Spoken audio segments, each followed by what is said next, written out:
यहाँ परमात्मा कहते हैं जैसे, अब कबीर साहब कहते हैं कबीर पिछले पाप से हरि चर्चा ना सुहावे, या ऊंघ है या उठ चले, ना और बात चलावे। जैसे हमने देखा कई बार किसी भक्त को हम साथ ले जाते सत्संग में, गुरु जी के सत्संग में, ऐसे कह सुन के प्यारते हैं, कोई जान पहचान का शर्म शर्म से आ जाता तो थोड़ी देर तो बैठता सत्संग सुनता, फिर या तो लटके लेने लग जाता नू, फिर उसका हम छेड़ते सो मत नो का चल लाएंगे चल, मतलब कुछ काम याद आ गया ये वो ना तो आप सुने हमने ना हमने सुन दे, क्यों उसके पाप ना टिकने दे। कबीर साहब कहते हैं कबीर पिछले पाप से हरिचर्चा ना सुहावे, और कह ऊँगे और कह उठ चले, ना उरे बात चलावे। सत्संग हो रहा होता है, वो पहली बार जो हम लेकर के एक दो बार ऐसा चांस हुआ तो उसको सत्संग चल रहा है और बीच में कुछ और बात याद दिला देगा, वो काम था ना एक अपने वहां जाना था, उसको हम कहते डट जा थोड़ी देर सत्संग सुनने फिर बातें करेंगे। फिर उनका मैं चलूँ तू आ जाइए, अब जा भाई हम तो नहीं उठ सकते क्योंकि हम तो जिस उद्देश्य से आए हो काम करेंगे। तो हमें पता था भगवान की उस थर्मामीटर से पता लग गया था कि इसके बुखार है अभी। तो कबीर साहब कहते हैं कबीर पिछले पाप से हरिचर्चा ना सुहावे, और कह ऊँगे कह उठ चले, ना और बात चलावे।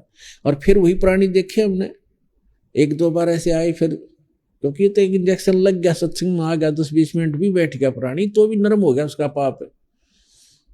और फिर वही आदमी है 2-2 घंटे जो एक टक देखते रहते हैं आगे और क्या सत्संग होगा, आगे और क्या बताएंगे गुरुजी। कई बार तो ऐसे होता है अरे थोड़ा ही सत्संग हुआ आज तो भाई, 2.5 घंटे को भी ऐसा लगता है जैसे थोड़ा ही सत्संग हुआ।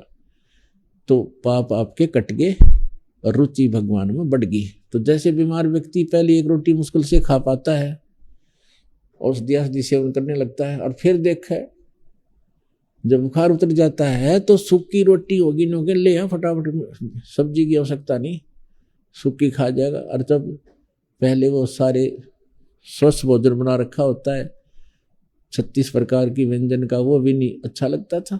तो पुण्यात्मा सत्संग में आने से, ये तत्व ज्ञान सुनने से हमारे युगों के पाप नाश होते हैं।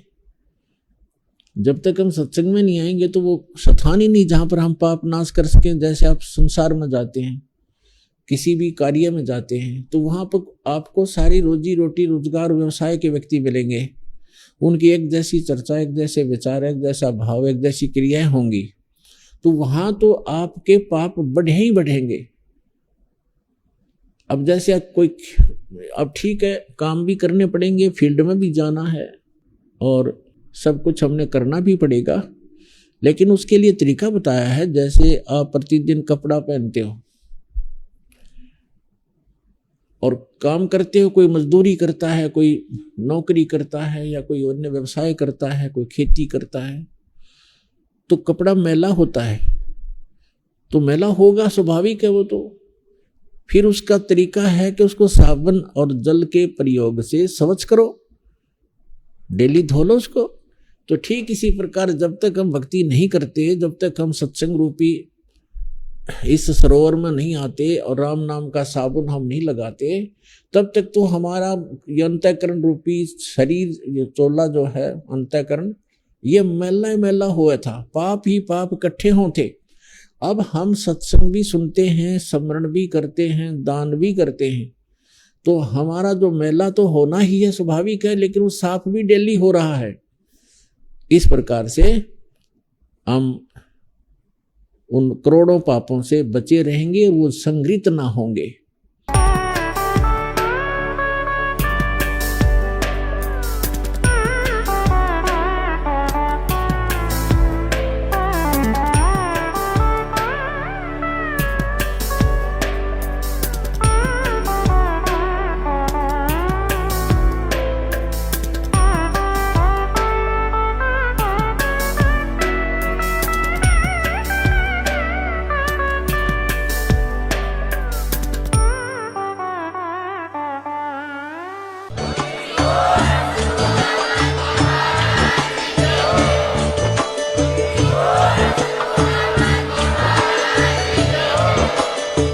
सुन रहे थे जगत गुरु तत्वदर्शी संत रामपाल जी महाराज जी के मंगल प्रवचन। अधिक जानकारी के लिए विजिट कीजिए हमारी वेबसाइट www.jagatgururampalji.org।